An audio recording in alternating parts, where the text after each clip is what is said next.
선한 목자 되신 하나님의 어린야, 예수님의 인도하심으로 여기까지 왔습니다.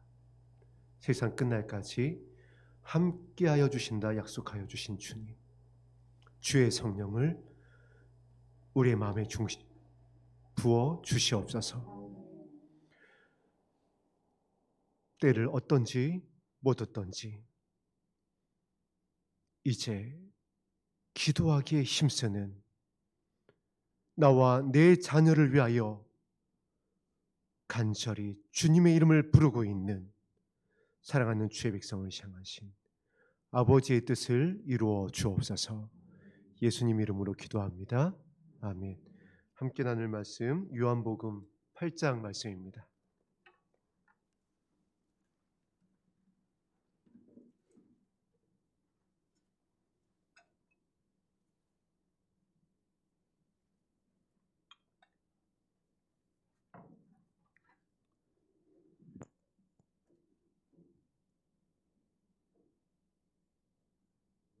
요한복음 8장 1절에서 11절까지의 말씀 합독하겠습니다.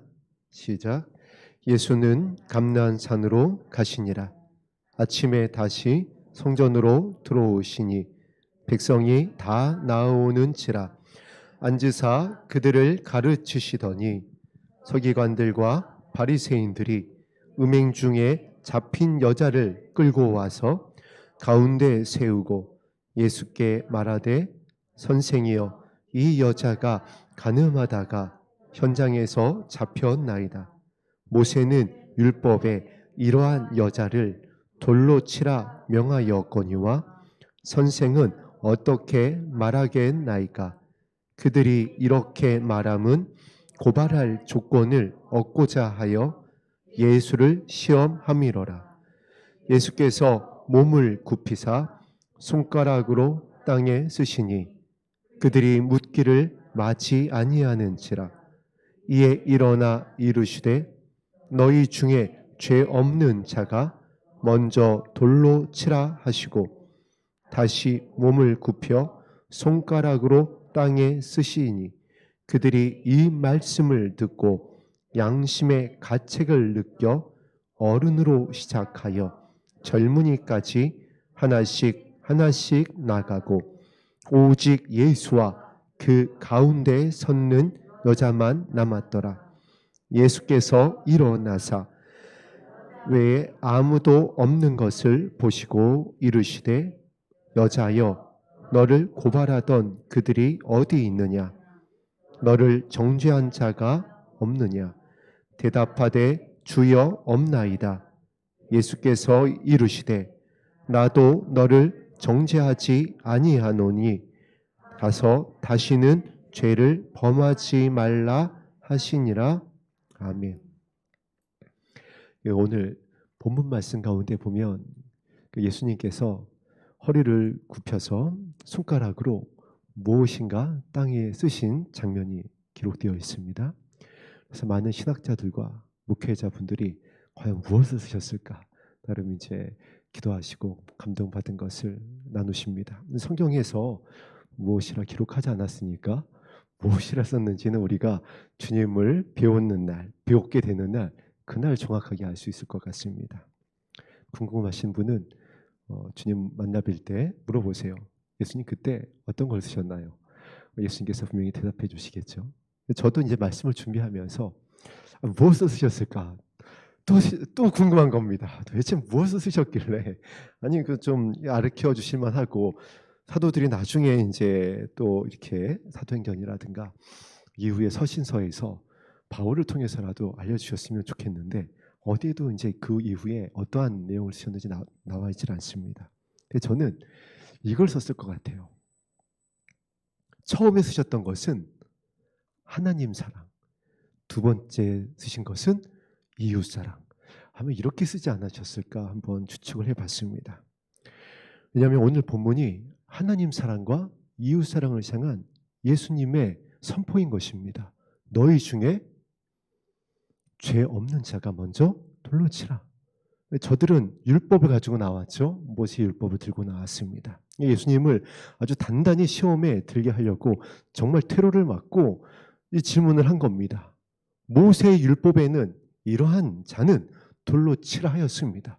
또 실제 보면 구약시대에 그러한 장면이 나와 있어요.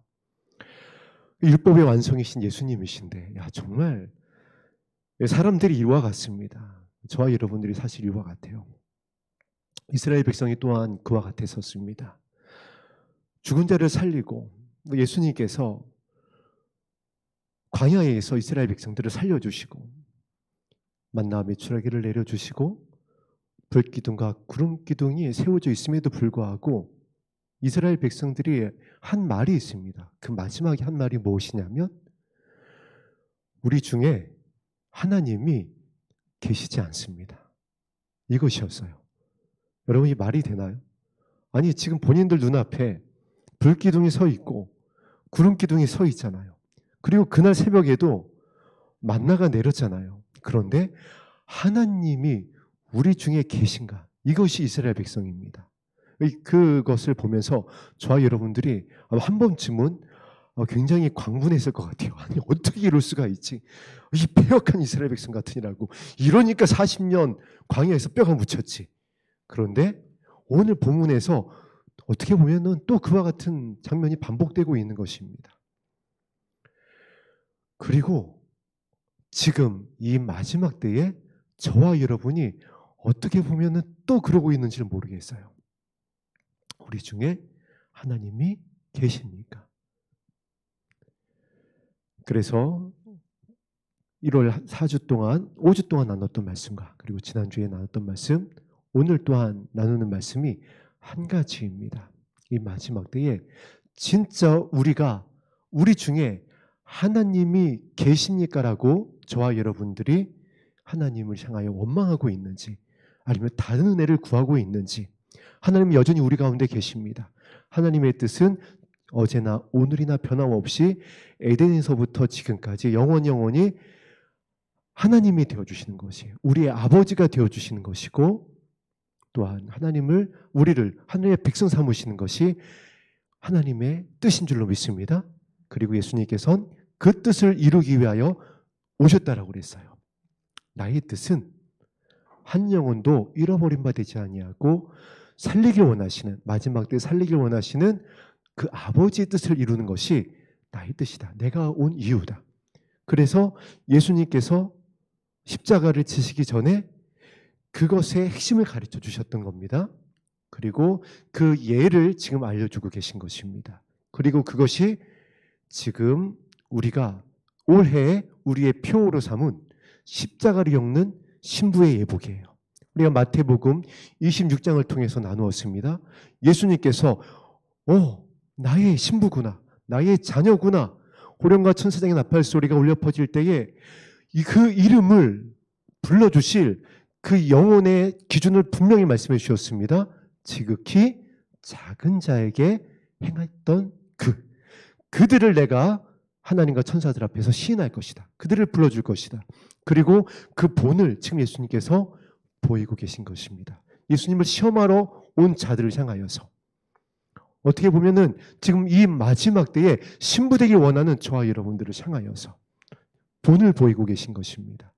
어떤 것이 어떠한 재료가 신부 예복의 재료인지, 어떻게 엮는 것이 정말 한 올 한 올 뜯어지지 아니하고 온전히 정결하게 엮는 신부의 예복이 되는 것인지 등과 함께 기름을 준비하는 그 모습이 오늘 본문 가운데 나와 있습니다.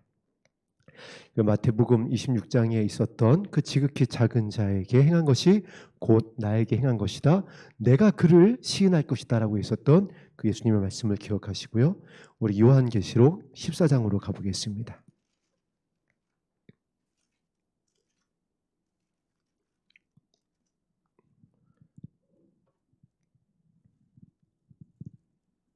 사랑의 사도 요한을 통해서 예수님께서 다시 한번 정말 흠도 티도 주름 잡힌 것도 없는 저와 여러분들이 소망하는 슬기로운 신부의 기준을 명확하게 가르쳐주고 계십니다. 14장 4절입니다. 합독합니다. 시작. 이 사람들은 여자와 더불어 더럽히지 아니하고 순결한 자라. 어린 양이 어디로 인도하든지 따라가는 자며. 거기까지요. 그런데 예수님의 사역을 보세요. 제자들이 예수님을 따라다녔던 곳 항상 어디였었죠? 예수님께서 어느 자리로 인도하셨죠? 고아와 과부들의 자리로 인도하셨어요. 그리고 예수님께서 마지막에 사랑하셨었던 제자들의 모습을 우리 다시 한번 떠올려 보겠습니다. 끝까지 사랑하셨었던 제자들의 모습, 성경에서 어떻게 기록하고 있죠? 정말 제자들이 이제 뒤로 물러가지 않는 그러한 제자들의 모습으로 완성이 돼 있었었나요? 베드로의 고백처럼 정말 주와 함께 죽는 데에도 함께 갈 그와 같은 십자가의 군병으로, 작전상 후퇴도 없는 그와 같은 정말 십자가의 군병으로 나가고 있었나요? 아니라는 거예요. 그때의 제자들의 모습은 어떠했냐면은 정말 연약했습니다. 비겁했어요. 정말 어떻게 보면 비참했습니다. 배신했습니다. 그러한 제자들의 모습을 보면서 우리는 또 한 번 강문을 합니다. 아니 어떻게 이럴 수가 있어. 죽은 자가 살아난 것도 보고 바다 위도 걸었고, 아니 본인들이 얘기했잖아. 하늘을 두루마리 삼고 바다를 먹물 삼아도 이 땅에 다 기록할 것이 없을 만큼 그 이적과 기사와 표적을 보았다고 하면서 어떻게 예수님을 모른다고 해. 어떻게 예수님을 배신해. 어떻게 다 도망가. 어떻게 이럴 수가 있어. 이 이면에는 어떤 것이 있는 거죠? 나는 그렇지 않을 거야. 자, 과연 그렇지 않은 모습인지 우리가 말씀을 통해서 확인해 보면 되겠습니다. 제자들을 예수님께서는 또 그렇게 섬겨주셨어요. 그 연약했었던 제자들을 어떻게 해주셨죠?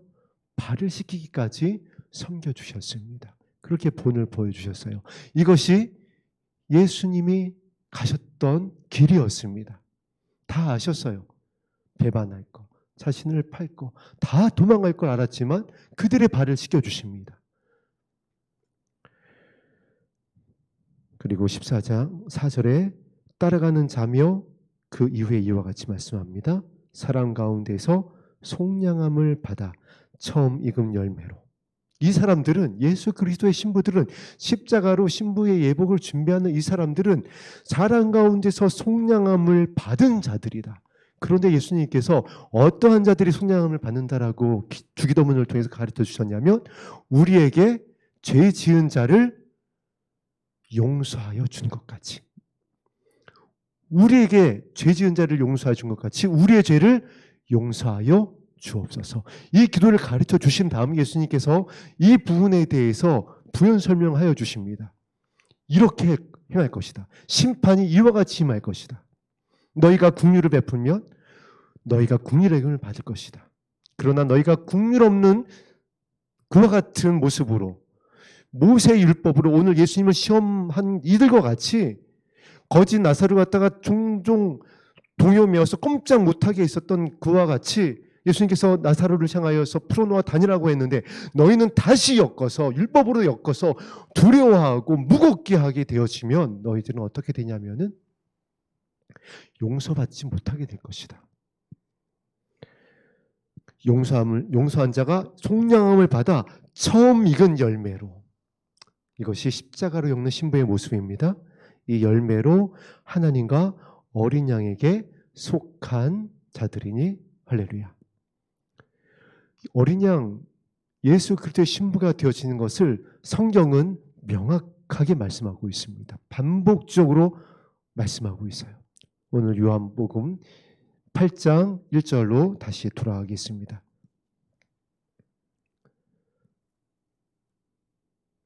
8장 1절에 이렇게 기록되어 있습니다. 예수는 감난산으로 가시니라.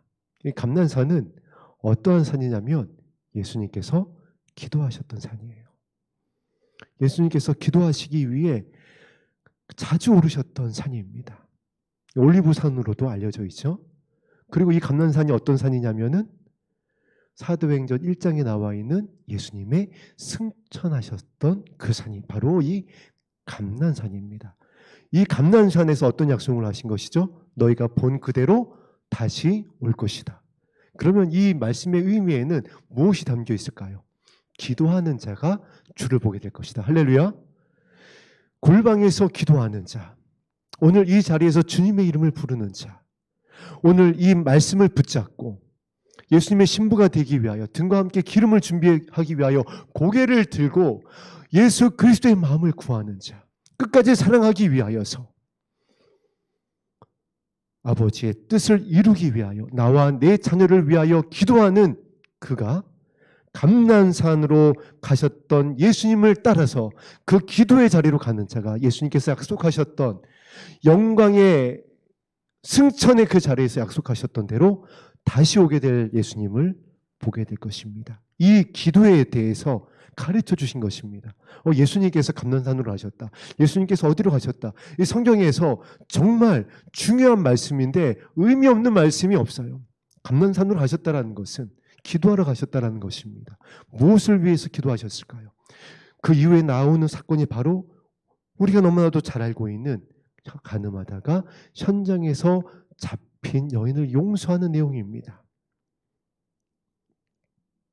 그런데 그들을 용서하지 않았었던 그들,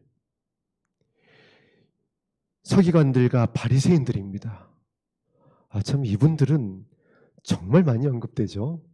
아니, 이렇게 성경에서 많이 언급되면은 사실 영광인데 영광으로 언급되는 것이 아니라 회칠한 무덤으로 언급이 되어지고 오늘도 본받지 말아야 될 모습으로 언급이 되어지고 또 기도에 대해서는 어떻게 언급이 되어지느냐?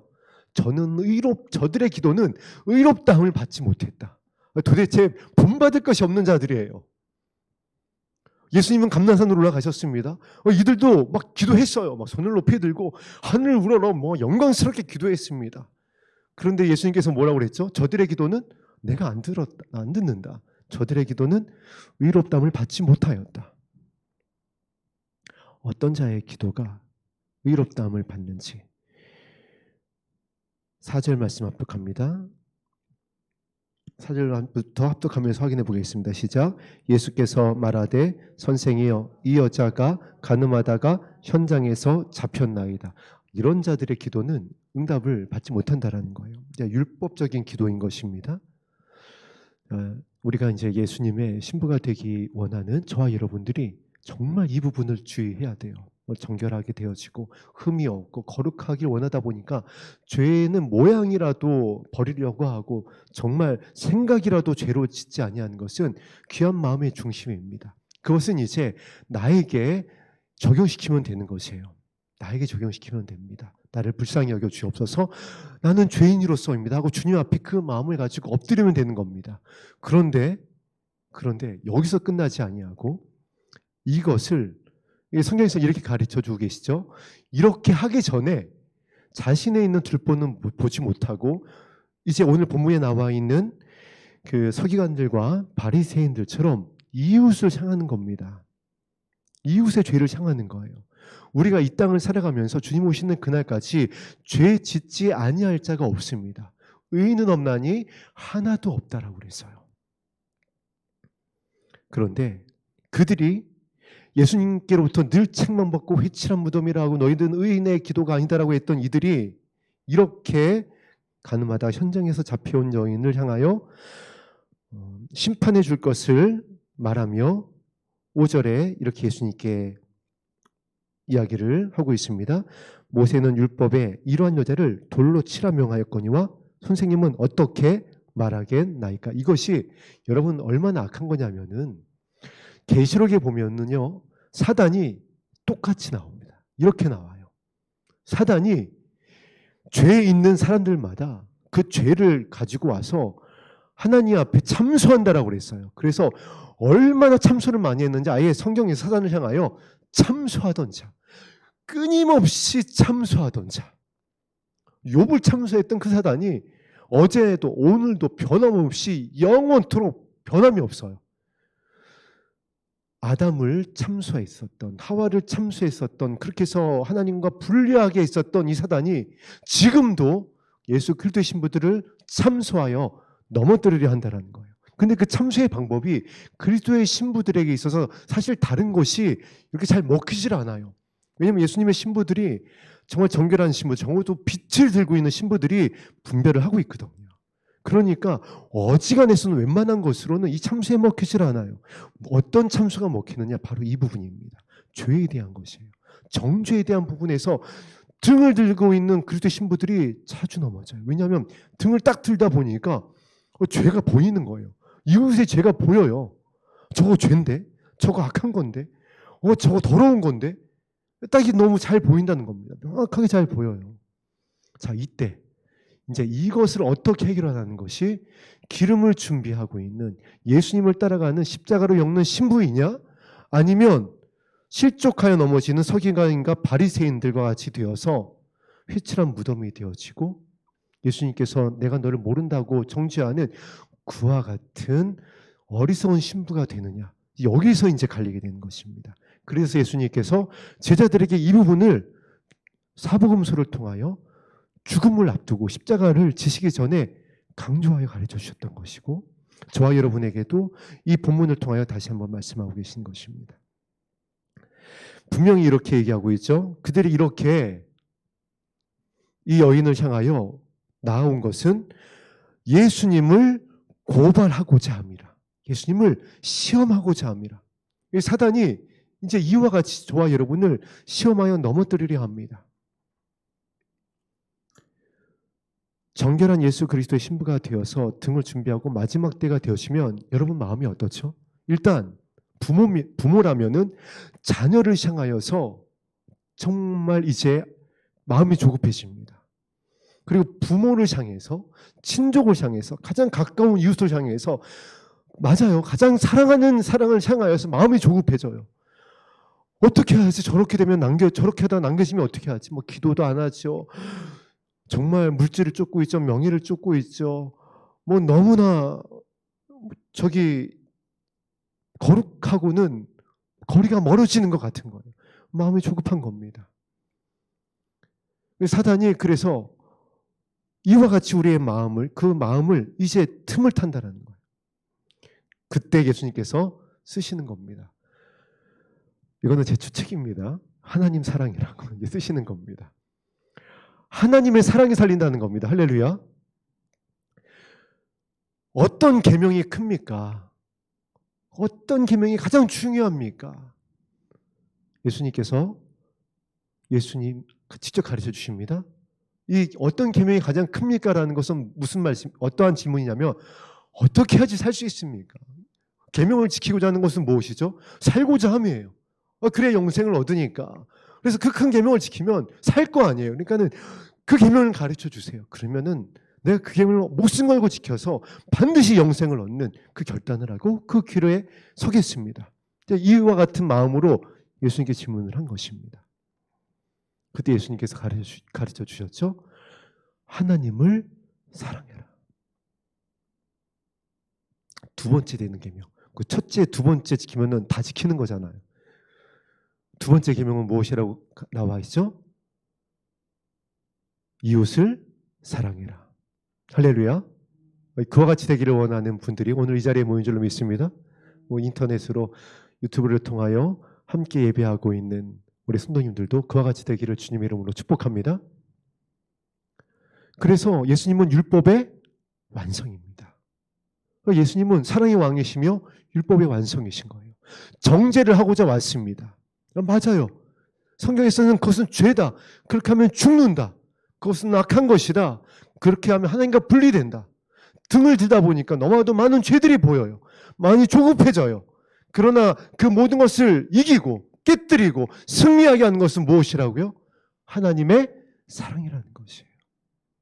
그 하나님의 사랑 앞에서 그 이웃을 향하여, 우리의 친족을 향하여, 나의 자녀를 위하여 이제 어떻게 해야 될지가 나에게 비춰지는 겁니다. 이전에는 이웃을 향하여 자꾸 비쳤어요. 그래서 막 지적질한다라고 그러죠. 막 그냥 율법에 나를 휘두른다라고 그러죠. 그거 죄라고, 기도하라고, 그거 악한 거라고. 그래서 그거를 이제 하지 말라는 건 아닙니다. 여러분 이제 뭐 공유하고 퍼날르고 이렇게 좋은 설교 보내고 좋은 정보를 나누고 그걸 하지 말라는 건 아니에요. 자, 하지 말라는 게 아니라 우선순위를 우리가 잊지 말라는 거예요. 바탕이 뭐여야 된다라는 것이죠. 하나님의 사랑. 이제 우리가 이걸 먼저 든든히 하자라는 거예요. 이거 위에 그 다음에 그걸 하면 열매를 맺습니다.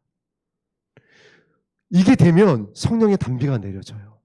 그래서 뿌리가 깊어진다라고 그랬어요. 그래서 그것을 가지고 나아가게 되어지면 흔들리지 않는다라고 그랬어요. 비추임을 가지고 따뜻함을 가지고 향기를 가지고 하기 때문에 그래요. 그런데 이것이 없이 그냥 던지면, 제가 언젠가도 여러분과 함께 나눴던 것 같은데, 이거요,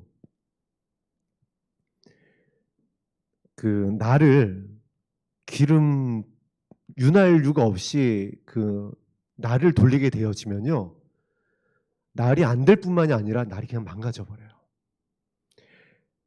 자동차의 심장이라고 하는 엔진이 아무리 뭐 1000마력이라고 하는 요즘 그런 차도 있어요. 그래서 막 400km, 500km 달린다고 합니다. 윤활유를, 엔진 오일을 넣지 않고 달리면요, 고착이 돼가지고요, 그 엔진 망가져가지고 재생도 할 수 없습니다.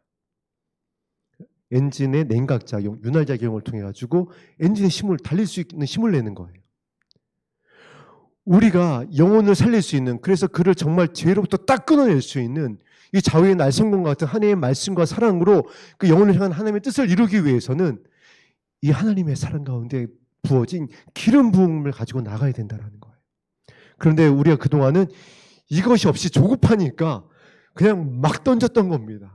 하나님께서 그 연약함도 아세요. 그래서 이제 비춰주시는 겁니다. 가르쳐 주시는 거예요. 너희가 그동안 그렇게 해왔는데 이제 지금은 그러면 안 돼. 이제 어떻게 해야지 돼? 하나님의 사랑으로 나가야 돼. 그러니까 이제 그들이 계속해서 이제 참소하는 겁니다. 사단이 계속해서 야단을 치는 것이에요. 우리가 기도하고자 하면은, 우리가 정말 하나님 앞에 사랑으로 나아가고자 하면은 늘 우리를 기도하지 못하게 하는 자가 어떤 자들이에요? 믿지 않는 자들이 아니라는 거예요. 사실 서기관과 바리새인들이에요. 믿지 않는 자들이 아니라는 거예요. 거지 바디메오가 그 겉옷을 내어 벗으면서 다윗의 자손 예수님 나를 불쌍히 여기소서라고 했을 때 누가 조용히 하라고 막 꾸짖었죠? 제자들이 그랬어요. 어린아이가 예수님께로 나아오는 거 누가 막았죠? 제자들이 막았어요. 저와 여러분이 그럴 수 있다는 거예요. 우리가 예수님의 신부라고 하면서, 예수님이 죽는 데까지 따라간다고 하면서 예수님께로 나아오려고 하는 이 연약한 자들 막아서고 기도하는데 조용히 하라고 그러고, 그럴 수 있다는 거예요. 무엇이 없이 하면? 하나님의 사랑과 성령의 기름 부으심이 없이 하면 그럴 수 있다는 거예요. 그래서 다시 몸을 굽혀 손가락으로 땅에 쓰시니, 무엇을 쓰신 것으로 추측된다라고요? 이웃사랑. 이웃사랑이라는 것입니다. 그들이 이 말씀을 듣고 양심의 가책을 느껴 어른으로 시작하여 젊은이까지 하나씩 나아가고 오직 예수와 그 가운데 있는 여자만 남았더라. 어떠한 말씀이었죠? 7절 말씀을 합독합니다. 시작. 그들이 묻기를 마치 아니하는지라 이에 일어나 이르시되 너희 중에 죄 없는 자가 먼저 돌로 치라 하시고. 자, 이제 이 말씀을 저와 여러분에게 적용시켜야 되는 거예요. 너희 중에 죄 없는 자가. 제가 이제 성경을 통해서 사랑, 믿음, 어떤 겸손, 온유에 대해서 이제 묵상을 하면서 이것의 정말 깊은 의미가 무엇일까? 이제 그러던 중에 하나가 이제 겸손이었습니다. 근데 겸손에 대해서 이제 담임 목사님을 통해서 어떻게 이제 알게 되었냐면은 우리의 연약한 때를 기억하는 것이 겸손이다. 뭐 겸손이 많은 의미로 쓸 수가 있지만 정말 겸손의 가장 그 어떤 깊은 의미인 것 같아요. 우리의 연약했었던 때를 기억하는 것.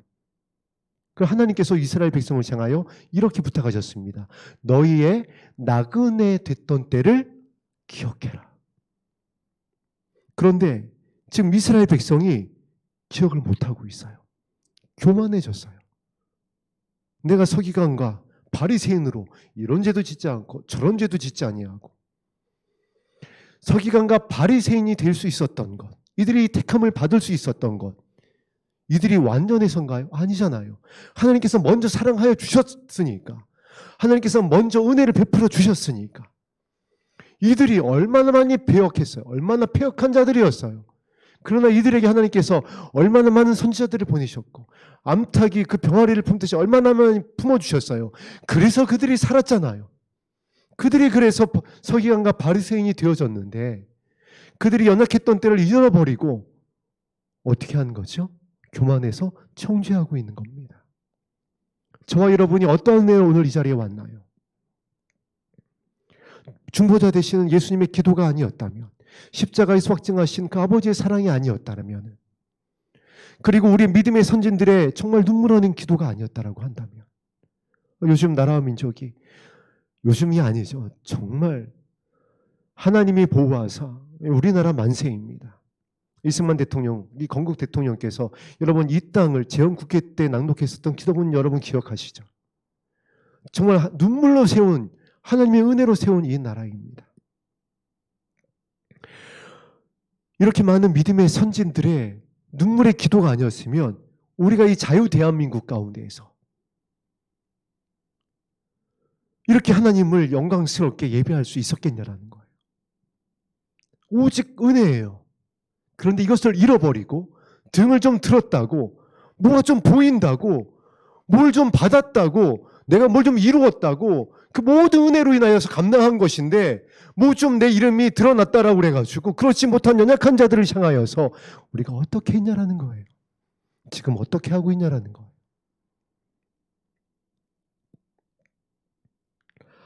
오늘 제가 가고 싶지 않았던 서울을 좀 다녀왔습니다. 춥기도 하고, 여러분 제가 한 달 전에 서울 갔다 왔는데 서울 가서 얼어 죽는 줄 알았어요. 왜 이렇게 추워요? 정말 이 따뜻한 남쪽 나라에 사는 것도 감사입니다. 별로 가고 싶지 않은 추운 서울을 갔다 왔어요.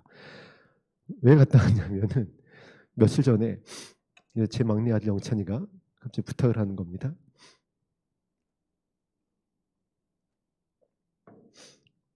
서울을 좀 데려다 달래요.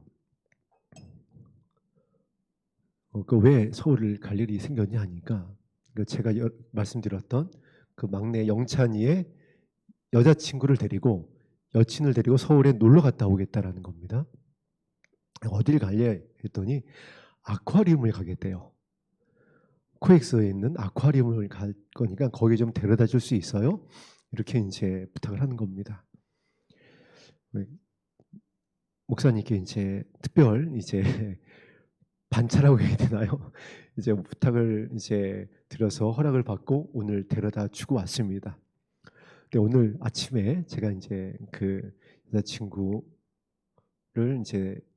태우면서 기가 막힌 소리를 들었습니다. 어떤 얘기를 들었냐면, 영찬이가 그렇지 않아도 어제 물어보더라고요. 아빠가 좋아하는 커피가 뭐예요? 종류가 뭐예요? 아빠?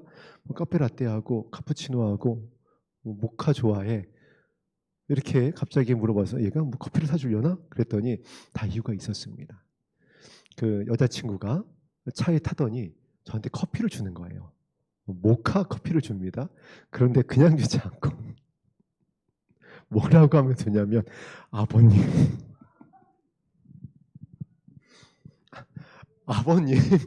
커피 드세요. 제가 운전대 앞에 앉아있다가 네, 아버님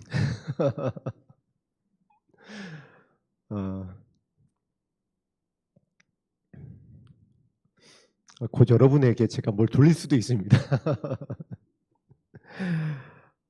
지금 중학교 졸업했습니다. 고등학교 1학년 된 막내 영찬이가 이 모습을 보면서 사실 이 본문 말씀을 묵상하면서 이 아이가 생각났던 이유가 있어요. 제가 이 아이한테 해줬던 것이 여러분 단 하나라고 그랬죠. 그냥 믿고 기다려준 겁니다. 교회 나오지 않아도 너 왜 교회 안 나와? 저도 조급하잖아요. 지금 때가 어느 때인데 교회를 안 나와? 주일만이라도 나와. 그러고 싶은데 그러지 않았다라는 거예요. 그리고 이 아이의 저 연약했었던 데를 기억하고 이 아이의 연약함을 바라보고 그냥 기다려준 겁니다. 네가 나오고 싶을 때 나와. 그랬더니요, 여러분, 정말 진리가 자유케 합니다. 어느 날, 이제 학기의 마지막 때였어요.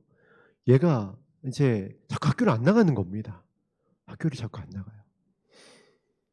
담임 선생님으로부터는 자꾸 전화가 오고 죄송하잖아요, 선생님께. 그래서 제가 여러 번 부탁을 했습니다. 이제 마무리를 잘해야 된다.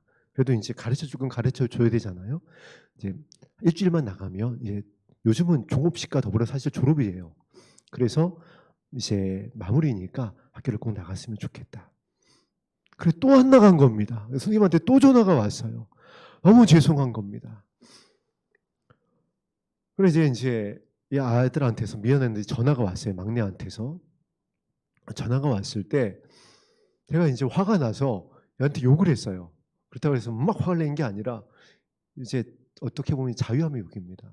또 신뢰 관계가 있기 때문에 욕을 했어요. 왜 학교를 안 나가고 지랄이야 하고 이제 욕을 했습니다. 그랬더니 여러분, 이 자유함의 관계가 만약에 형성이 안 된 상황에서 아빠가 이 아이한테 중학교 3학년짜리 애한테 학교 안 갔다고 왜 학교를 안 나가고 지랄이 하면 이거는 전쟁입니다. 이건 이제 안 보겠다라는 거죠. 지금 나갈 수도 있어요. 그런데 이 아이가 한마디 딱 하고 전화를 딱 끊어버립니다. 뭐라고 그랬는 줄 알아요? 아빠 사랑해요 하고 딱 전화를 끊어버리는 겁니다. 아빠의 그 지랄이라는 말, 왜 지랄이라는 말이 화가 아니고 자기를 좀 혼내는 게 아니라 그냥 믿는다라는 거예요. 자기를 끝까지 이것에 대해서 자기는 믿는다라는 거예요. 그랬을 때에 이 아이에게 미소가 생기더라고요. 웃음이 생기고. 선생님이 그래요. 전화했더니 아버님, 네, 얘는 왜 학교에서 이렇게 웃고 다니나요? 자꾸 웃습니다. 그래요. 아, 그래요? 그래서 혼을 못 내겠습니다. 그러더라고요. 웃고 다니고 있습니다. 우리가 영혼을 향하여, 자녀를 향하여, 우리의 친족을 향하여, 우리가 정말 살리고자 하는 자들을 향하여 이 자유의 복음으로, 이 십자가의 복음으로 나를 부인하는 짐이 아니라 무기가 되었는 십자가의 빛을 가지고 나아가기 시작을 하면은 천국의 기쁨이 그 자리에 임합니다.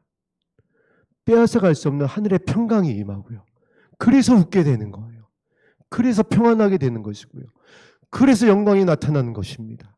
우리 교회에 이제 주일날 앉을 자리가 없어요. 2층에 올라가셔야 돼요.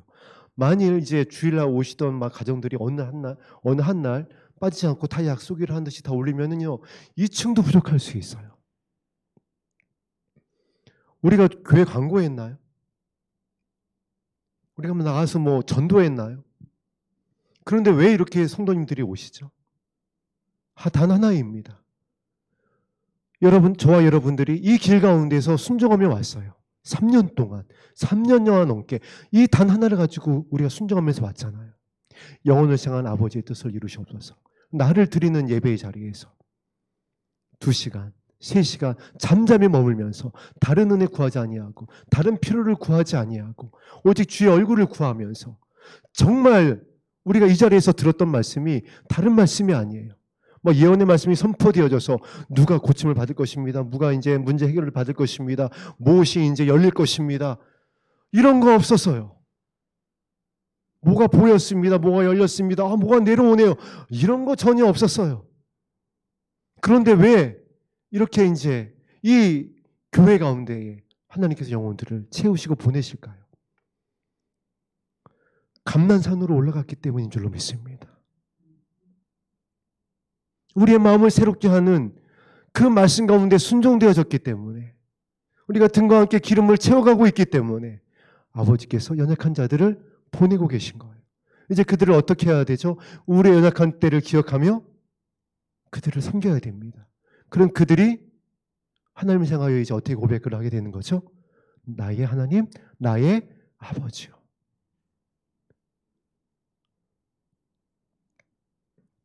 이와 같은 은혜가 우리 교회와 우리 가정 가운데 있게 되기를 주의 이름으로 축복합니다. 이렇게 될 때 사단이 떠나는 거예요. 사단이 축사한다고 예수 그리스도 이름으로 물러가려 한다라고 떠나는 게 사단이 아니에요. 사도행전에 보잖아요. 내가 예수님도 알고 바울도 아는데 넌 누구냐 하고 오히려 더 조롱한다라고요. 오히려 더 수치를 당한다라고요. 사단은 어떻게 했을 때 떠나간다라고요? 이와 같이 사랑의 빛을 비추었을 때. 어떻게 됐냐면 9절 말씀을 합독합니다.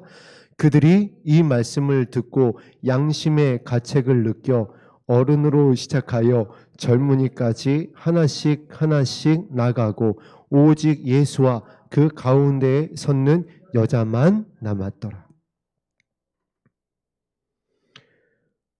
그리고 이제 저와 여러분들이 우리의 연약한 때를 알고 우리가 이제 발을 씻겨야 되는 그 영혼들을 향하여서 해야 될 일이 그 다음에 나옵니다. 이제 우리 공동체가 감당해야 될 살개의 핵심이에요. 10절 말씀 합독합니다. 시작. 예수께서 일어나사 여자 외에 아무도 없는 것을 보시고 이르시되 여자여 너를 고발하던 그들이 어디에 있느냐 너를 정죄한 죄가 없느냐. 예수님께서는 이와 같이 이 여인을 새롭게 하십니다. 어떤 과정을 지나게 하시냐면은 예수님을 독대하게 해요. 홀로 있게 합니다. 여기 무슨 의미를 가지고 있냐면은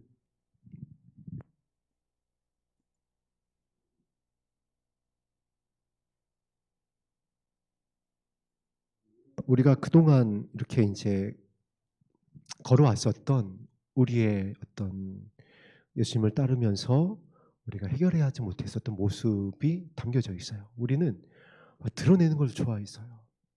뭐 나름 분별이라고 하면서 그거를 이 사람은 어떻고 저 사람은 어떻고 그러면서 누가 어떠한 잘못, 누가 어떠한 실수, 누가 어떠한 연약함을 이렇게 보이게 되었으면 나팔분다라고 그러죠. 이것을 막 퍼날랐습니다. 막 드러냈어요. 안 그런 척하면서 기회가 되면 정확하게 이 사람이 이랬어요. 저 사람이 이랬어요. 이걸 드러낸다라고요. 그럼 예수님은 어떻게 하죠? 다 물리치신다라는 거예요. 아무도 없게 한다라는 거예요. 그리고 그가 오직 누가 앞에만 서도록? 주님 앞에만 서도록. 수치는 이렇게 가려주는 것입니다. 우리는 말로 용서한다고 하면서 그를 품는다고 하면서 그를 치료한다고 하면서 그를 만인 앞에 세워요. 그냥 빛 앞에 드러내버립니다. 안 그런 척하다가 때가 되면 여지없이 그걸 반드시 드러내요. 누가 이랬었습니다. 저랬었습니다.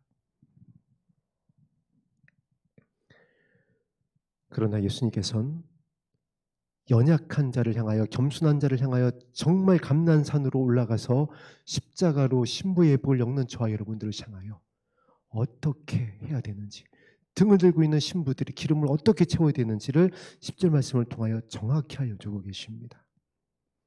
그랬을 때 그 여인이 이제 비로소 주님 앞에 나오고 그의 입을 열어 주님의 이름을 부릅니다.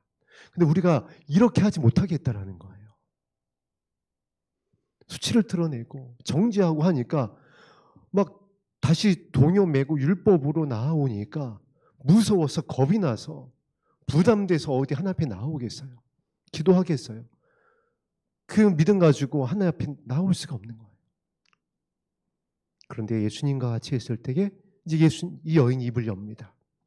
입을 꼭 다물고 아무것도 말 못하고 수치 가운데 부들부들 두려운 가운데 떨었던 이 여인이 하늘의 평안, 기쁨이, 용서가 임했을 때 주님 앞에 섰을 때 대답하되 비로소 입을 여는 겁니다. 그동안 얼마나 소리쳤겠어요. 얼마나 많은 사람들이 이 여인을 향하여 어른부터 시작하여 젊은이까지 대답하되 우리 합독합니다. 11절 시작. 대답하되 주여 없나이다. 예수께서 이르시되 나도 너를 정죄하지 아니하노니 가서 다시는 죄를 범하지 말라 하시니라. 아멘. 우리 모두 다 이와 같이 되기를 주님의 이름으로 부탁드립니다.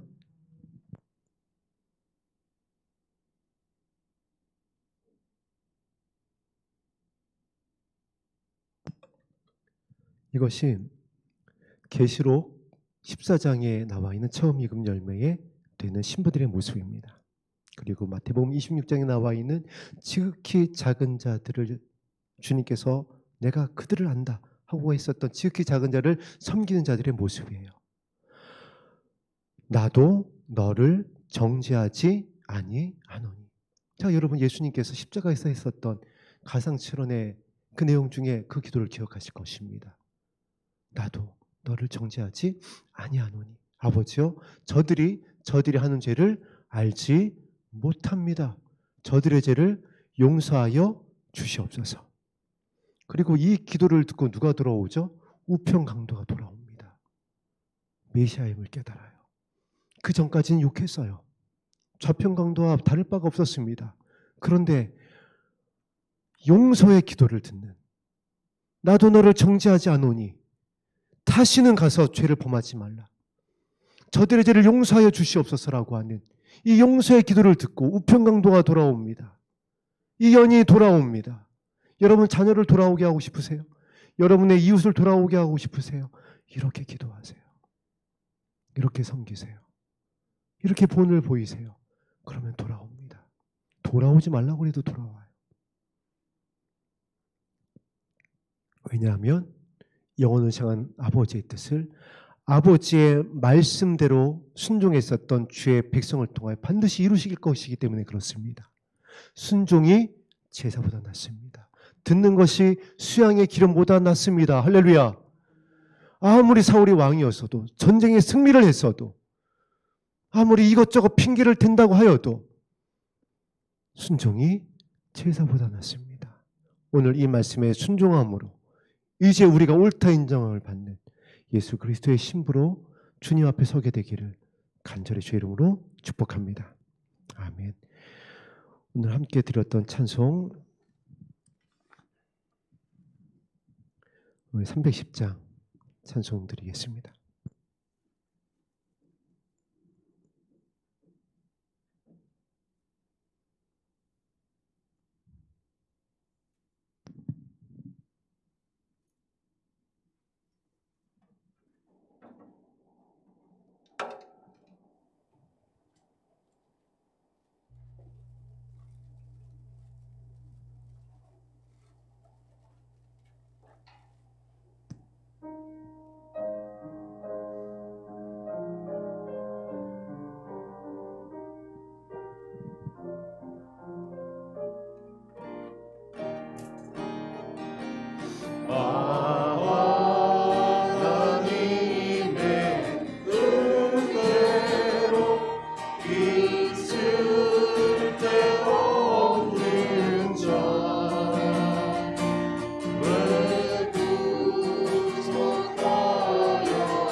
내가 믿습니다. 내가 믿고 의지하고 내 모든 영도 하시는 주님 울고 외주신 것은 나는 확실히 아네. 내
바라며 함께 기도하는 시간 갖겠습니다.